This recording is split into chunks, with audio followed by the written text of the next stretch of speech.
Strength as a Britain. मैंने बताया कि कल हमने पढ़ा था unification of Germany, unification of Italy, लेकिन उसमें ये भी यूनिफाइड हुआ था, लेकिन इसमें डायरेक्ट यूनिफिकेशन क्यों नहीं लिखी गई है? क्योंकि इसमें एक अजीब कहानी है। क्योंकि यहाँ पे बोला जाता है कि जो Germany, Italy, France, Belgium and Greek, ये जब इंडिपेंडेंट हुए थे, यानी यहाँ पे यूनिफिकेशन जब आई थी, उन्होंने वार की थी, उन्होंने फाइट किया था, वहां पे रेवोल्यूशन लाया गया था। यहाँ पे बोला जाता है कि ब्रिटेन के अंदर क्या होता है, the formation of nation state was not the result of a sudden upheaval or revolution. यहाँ पे कोई ऐसा अचानक कोई रेवोल्यूशन नहीं आया, कोई जंग नहीं हुई, या अचानक से बदला नहीं, यानी इसमें एक नया केस आया, एक नया बदलाव आया। वो क्या हुआ था? It was result of a long drawn out process, यानी इसमें एक लंबा स्ट्रगल हुआ है ना, एक लंबी कहानी जा रही है कि इसमें जो प्रोसेस आया ब्रिटेन को यूनिफाइड करने में, एक लंबा प्रोसेस चला, यानी एकदम से नहीं हुआ कि प्रोटेस्ट हुआ, वार हुई तो यूनिफाइड हुआ, नहीं, ऐसी बात नहीं है। The primary identities of the people हो, सबसे बड़ी बात वहां पे क्या है कि वहां के जो लोग थे ना, रहने वाले इनहैबिटेड द ब्रिटिश आइलिश, है ना, ब्रिटिश आइलिश इथनिक, असल में जो ब्रिटिश आइलिश था ना, वो इथनिक थे। इथनिक का मतलब डिफरेंट रिलीजियस ग्रुप, है ना, डिफरेंट टाइप्स ऑफ बिलीफ वहां पे थे, अलग अलग सोच विचार करने वाले थे, उनमें बहुत सारे वेरिएशन थे, कल्चरल अलग था, रिलीजियस अलग था, लैंग्वेज अलग थी। और जो ब्रिटिश आइलिश में जो लोग आते थे वो कौन थे? इंग्लिश था, वेल्स थे, स्कॉट था, आयरिश थे, है इसमें, यानी वहां पे इंग्लैंड भी था, वेल्स भी था, स्कॉटलैंड भी था, आयरलैंड भी था, इसमें ये 4 कंट्री थे और इनमें इतनी वेरिएशन थी, डिफरेंट टाइप्स ऑफ बिलीफ था, डिफरेंट टाइप्स ऑफ लैंग्वेजेस थे यहाँ पे, आई समझ। फिर कहते हैं यहाँ पे the English nation stately grew in wealth. अब इंग्लिश नेशन क्यों? यहाँ पे ये पॉइंट याद रखना, कहता जो इंग्लिश नेशन था that mean England. English nation कौन था?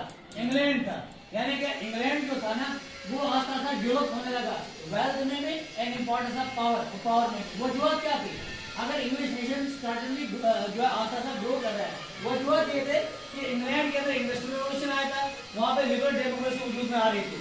सबसे बड़ी बात पहले और डेवलपमेंट का यहाँ पे जो है वेल्थ में जो ग्रोथ कर रहा था, वो जो ये थे कि इंग्लैंड के अंदर इंडस्ट्रियल रेवोल्यूशन आया था, सबसे पहले वहीं पे आया था। इंडस्ट्रियल रेवोल्यूशन की वजह से, इंडस्ट्रीज की वजह से जब लोगों को एक मौका मिला इंडस्ट्री लगाने का, काफी लोगों को रोजगार मिला, अनएम्प्लॉयमेंट खत्म होने लगी, एम्प्लॉयमेंट बढ़ने लगी, तो वेल्थ दौलत जो है काफी डेवलप होने लगी। Influence over the other nation of the island. फिर इस तरीके से जब वहां पे वेल्थ काफी ज्यादा डेवलप होने लगी, पावर में आ गया जब इंग्लैंड पूरा, तो उसने अपना इन्फ्लुएंस, उसने अपनी पावर दूसरे नेशन ऑफ आइलैंड्स में भी गुजारी। आइलैंड जो कि ब्रिटिश आइलैंड्स में है ना, वहां पे भी उसने अपना गलबा, अपने डोमिनेंस स्टार्ट करना शुरू कर दी। किसने? इंग्लैंड ने। वो क्यों कहता है? फिर जब इंग्लैंड ने जब इसमें थोड़ा सा इंडस्ट्रियल रेवोल्यूशन की वजह से पावर में आ गया, दौलत आ गई, तो इसने जो है इंग्लैंड के आसपास जो वेल्स थे, स्कॉटलैंड था, आयरलैंड था, उनको आप अपने कब्जे में लाने की कोशिश की, यानी उनके ऊपर अपना डोमिनेंस दिखाना स्टार्ट किया।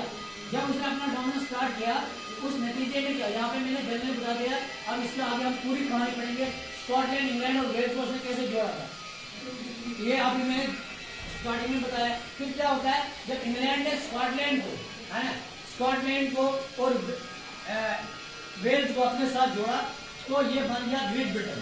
क्या बना? Great Britain. कहते हैं जब इंग्लैंड के साथ स्कॉटलैंड और वेल्स जुड़े ना, तो उसको नाम दिया गया ग्रेट ब्रिटेन। आई समझ। उसके बाद जब स्कॉटलैंड, इंग्लैंड और वेल्स, फिर बाद में नॉर्दर्न आयरलैंड को भी अपने साथ जोड़ दिया, फिर किराया जाने लगा ये क्या, United kingdom of great Britain. यानी ये तीनों, ये 4 जोड़ के बन गया था यूनाइटेड किंगडम। तो ग्रेट ब्रिटेन ऑलरेडी था, तो इसका नाम इसका बाद में पड़ गया United kingdom of great Britain, इसका नाम दिया गया। और ये अब ये सारे कंट्री जो मिले ना, जिसमें स्कॉटलैंड था, इंग्लैंड था, वेल्स था, नॉर्दर्न आयरलैंड था, ये सब के सबको ब्रिटिश आइलिश कहा जाता है। आइलिश है, ISLS, यानी आइलैंड, ब्रिटिश आइलिश को कहते हैं, एस साइलेंट है। आई समझ।